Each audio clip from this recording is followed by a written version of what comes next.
अर्थात रानभाज्यांचा महोत्सव इथं आयोजित केलेला आहे. त्यांना महाराष्ट्र शासनाच्या कृषी विभाग कर्जत तालुक्याच्या मोठ्या आपल्या परिसरामध्ये आढळणाऱ्या ज्या रानभाज्या आहेत त्याचं असणारा आहारातील महत्त्व एक तर त्या पौष्टिक पण आहेत आणि औषधी पण आहेत. आणि असं असताना सुद्धा आपण त्याकडे दुर्लक्ष करत असतो आणि या नवीन जीवनशैलीमध्ये माणसांना अनेक विकारांना सामोरं जावं लागतं. त्या पूर्वीपासून असणाऱ्या आपल्या रानातील, शेतातील, जंगलातील त्या रानभाज्या ज्या आहेत त्याचं महत्त्व काय आहे, त्या कशा कुठे मिळतात, त्याचं काय चित्र आहे हे लोकांच्या समोर यावं आणि त्याचा उपयोग आहारामध्ये व्हावा म्हणून महाविद्यालयाच्या वतीनं मुद्दामून पोवाड्याचं बाजारपेठेमध्ये रानभाजी महोत्सवाचं आयोजन आपण इथं केलेलं आहे.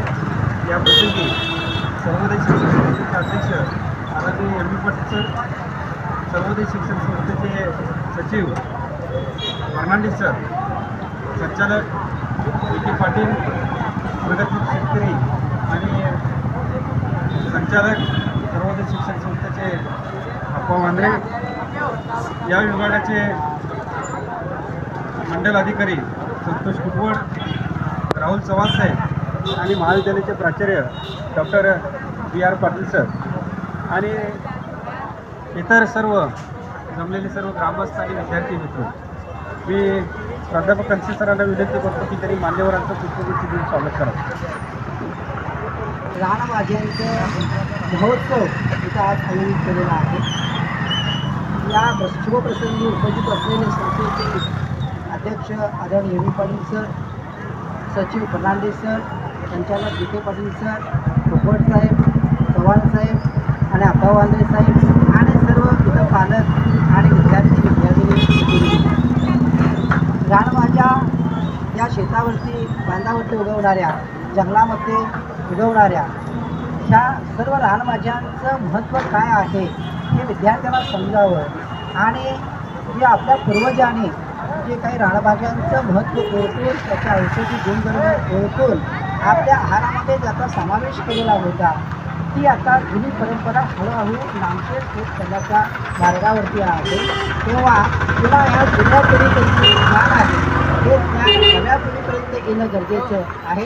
कारण या भाज्यांचे पौष्टिकतेच्या दृष्टिकोनातून, आहाराच्या दृष्टिकोनातून विविध गुणधर्म आहेत आणि याची जाणीव विद्यार्थ्यांच्यामध्ये, समाजामध्ये निर्माण होणं गरजेचं आहे. त्या दृष्टिकोनातून हा अत्यंत महत्त्वाचा उपक्रम त्या ठिकाणी चालू केलेला आहे, की आज महोत्सव हा इथं आयोजित केलेला आहे. आता लोकसंख्येचा प्रश्न आहे आपल्यासमोर. लोकसंख्येच्या प्रश्नाचा विचार केला तर ही जे काही आधुनिक पद्धती जी आहे, रासायनिक शेती करण्याची जी पद्धत आहे, कीटकनाशक वगैरे आपण वापरतो, रसायनाचं खत वापरतो आणि त्यातून भरपूर असं उत्पन्न येतं. परंतु त्याच्या अति जो काही वापर आहे या कीटकनाशकाचा, त्याच्यामुळे आपल्या जीवनावरती त्याचा विपरीत परिणाम होतो. त्यामुळे या रासायनिक खतांचा योग्य पद्धतीने वापर करून आणि या रानभाज्यांचं जे गुणधर्म जे आहे ते गुणधर्म जाणून घेऊन त्याच्यामध्ये समतोल आपण राखणं गरजेचं आहे आणि त्या दृष्टिकोनातून याची जाणीव निर्माण होणं गरजेचं आहे.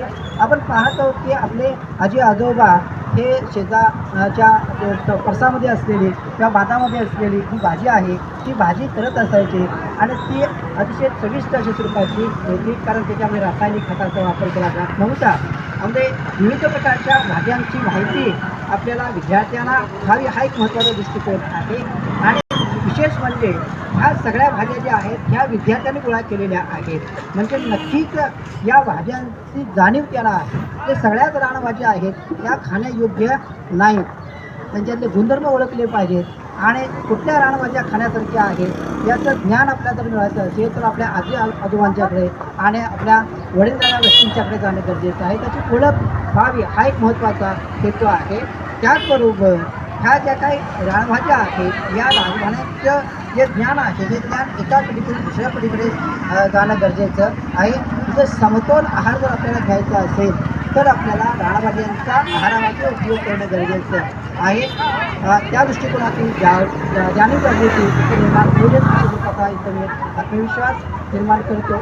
आणि या विभागानं हे जो अत्यंत सुत्या स्वरूपाचा कार्यक्रम घेतलेला आहे, या रानभाज्या गोळा करण्यासाठी ज्या विद्यार्थ्यांनी परिश्रम घेतलेले आहे, या सर्वांचं मी तर अभिनंदन करतो आणि सगळ्यांना विश्वास देतो आणि थांबतो. जय हिंद, जय महाराष्ट्र. आजच्या कार्यक्रमासाठी सर्व मान्यवर शेतकरी वर्ग तसेच विद्यार्थी आज इथं उपस्थित राहिला त्या सर्वांना नमस्कार.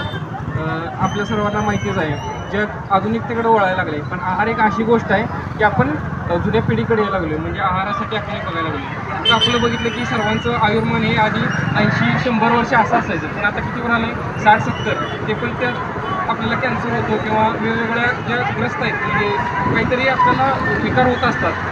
यासाठी आपल्याला कोल्हापुरात चंदगड हे निसर्गाने नटलेले असं एक पोषक वातावरण आहे. तिथं आपल्याला जे म्हणजे वेगवेगळ्या भाज्या आहेत त्या आपल्याला इझिली अवेलेबल होतात, म्हणजे त्यासाठी असं वेगळं कष्ट घ्यायची गरज नाही. पण आता कसं आहे, जुनी पिढीला ह्या गोष्टी माहिती आहेत, पण या नवीन पिढीला ह्या गोष्टी आता माहिती नाही. पण या आज या कॉलेजतर्फे जे हा कार्यक्रम घेतला ते उत्कृष्ट आहे. सर्वांना या रानभाजीची ओळख होईल. तसंच जे आपल्याला आपण कॉलेजमध्ये शिकतो की कार्बोहायड्रेट काय आहे किंवा प्रोटीन काय आहेत, मेटाबॉलिझम काय आहे, मिनरल्स काय आहेत, हे त्या सगळ्या जे पौष्टिक गुणधर्म आहेत ते सगळे रानभाजीतूनच आपल्याला भेटत असतं. आपल्याला फक्त या कार्यक्रमातून एवढं केलं पाहिजे की रानभाजीची आपली जी जपणूक आहे ती आपण कायमस्वरूपी ठेवली पाहिजे. आणि ह्या पालेभाज्याचा आपण जो आहार आहे तो आपण दररोज घेतला गेला पाहिजे. एवढं बोलतो आणि थांबतो.